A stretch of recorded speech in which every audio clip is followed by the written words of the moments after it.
If you think there's nothing to do in Newcastle and Lawrence County, then think again. Always stay connected to NCTV45 to receive the information on events going on in and around the area on a daily basis. Programs to view are NewsWatch, The Morning Show, and Community Happenings. NCTV45 takes pride in bringing you the event and organization info that you want. NCTV45 is the #1 media source locally. NCTV45, anytime on your time.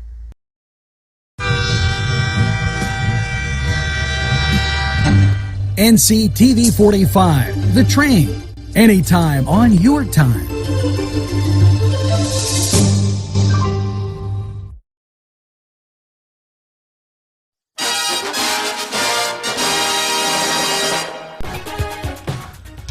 Hello and welcome. Hope you're having a pleasant afternoon. Currently in Newcastle under sunny skies, and that's a surprise after this morning's activity. A very warm and humid, balmy, if you would, upper 80 degrees. I'm going to give you a quick weather forecast right here. Currently 81, but it feels more like 88, and supposed to reach 86 tonight. That chance of thunderstorms 30% as we go through the evening. The reason I'm coming at you with this NewsWatch news brief is I just got off the phone with State Representative Aaron Bernstein.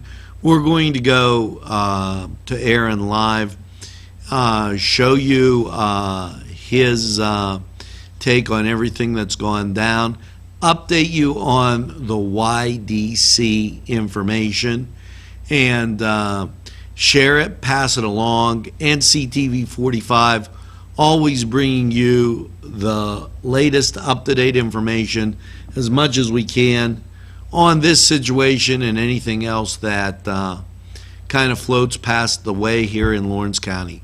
So let's go to Aaron. We're going to go to Aaron live, and after he's done, you take it easy and have a great day. Hi folks, it's State Representative Aaron Bernstein. I wanted to provide you with some information as it deals with HIRA. As I had shared with you, I will update you anytime I have an update that is relevant, and I want to make sure that I continue to maintain and keep that promise.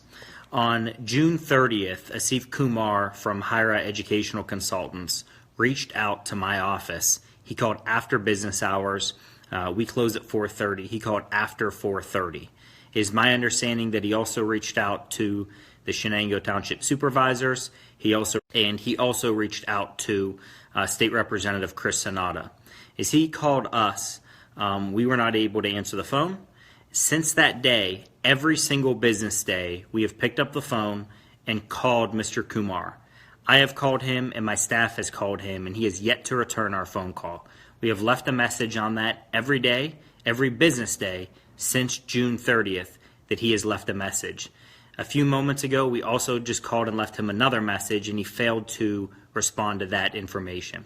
We're hopeful at some point he reaches out so we're able to ask him questions related to this purchase. I also wanted to provide you some information as it deals with the resolution that the Pennsylvania Senate had passed. Senator Vogel had passed a resolution calling for the revoking of the purchase of HIRA. As we talked about the purchase of HIRA, that resolution passed both the Senate and then it came over to the House of Representatives. We immediately, the very same day that we received that from the Senate, passed it with Representative Darrell Metcalf at the helm from the State Government Committee. We passed it. You can see a video if you scroll down of what I spoke about at that meeting. Immediately after that meeting, Governor Wolf and DGS, the Department of General Services, his team signed off on the sale of HIRA. That doesn't mean it's a done deal, but it means that they believe that they've done their due diligence. We obviously do not. So therefore, the Pennsylvania State House of Representatives will not put forward that resolution. And the reason why is we don't want to convolute this particular issue because state law, the way that our attorneys believe, we've been working very hard with a lot of attorneys from a variety of different places, but these attorneys have the consensus that it would be inappropriate for the House to pass that. Only the Senate needs to pass this in order to halt the sale from moving through. Both bodies need to approve for it to be sold. Therefore, only one body would need to revoke that. So we don't want to convolute the waters by having the House run this in front of the entire House of Representatives. We believe that the Senate is enough. And if the House were to do it, it would just make it much more complicated from a legal sense. So that's why we've chosen that path. The other thing that I found very concerning, and I have an email right here that I'm going to read exactly what I sent to the Secretary of DGS and his attorneys and legal team. And that states, and pardon me, I'm going to look down while I read this. Steve, which is the gentleman's name who is the attorney for Department of General Services. Steve, I would like to bring your attention to the following article in which Asif Kunwar of Hira Educational Services of North America states, and this is a quote, "I do not see that there is any collusion issue here. I don't see that. I see that we submitted multiple bids to increase our chances of winning." And then I also put on that article the link in which the quote from Mr. Kumar is on there. I then followed up and said, "I am requesting additional information from your legal team on what you define as collusion and whether you believe that this would be considered a legal practice." That seems to be a very, very fair question. And at the end of the day, these folks need to understand that when you're using taxpayer dollars, you need to step up and answer questions. So here was the response that I received. Absolutely pathetic. Here it is. "Good morning, Representative Bernstein. As this inquiry involves matters presently in litigation, DGS is unable to comment on this matter at this time. Thank you and have a good day, Stephen." My message is very clear to DGS, Governor Wolf and his team. The Pennsylvania taxpayers are paying for you to do your job. It's one thing to come out and say that you fundamentally disagree with something. It is another thing to not answer specific and straightforward questions from people that pay your bills.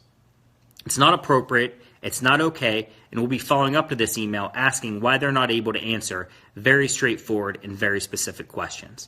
This is the kind of thing that people don't trust government when it does. It's not right. I've never dodged one time when somebody asks me a question, and I never will. And either should everybody else that you pay their salary. It's not okay, and we need to continue to stand up for that nonsense, against that nonsense. The last thing is this. We're going to continue to take this fight directly to Governor Wolf, directly to DGS, and anybody that will not step up and have extreme transparency in regard to this transaction. Mr. Lamacusa, the district attorney in Lawrence County, he is working very hard on his legal case. My office has offered every single resource to him that we can help and be helpful. Shenango Township, we've offered the exact same thing. And then we're also working with several people and providing any documentation that is legal and any information that we have to anybody, to folks out there that are filing civil cases. We're going to continue to take this fight directly to the folks that are lacking in transparency. We won't stand for it. And every single day, we're going to work our tail off to make sure that we have extreme transparency in regard to this transaction. Thank you so much. God bless you and have a great day. There's more than meets the eye. You gotta give them a Newcastle a try. The right small town for living. Look around. NCTV45, The Train. Anytime on your time.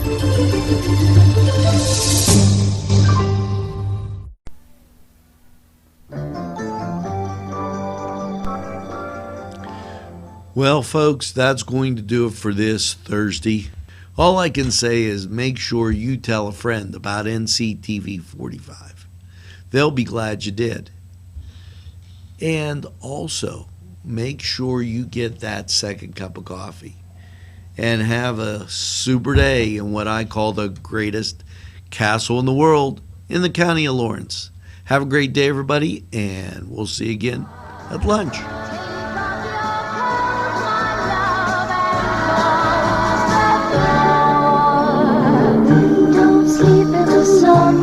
darling, don't stand in the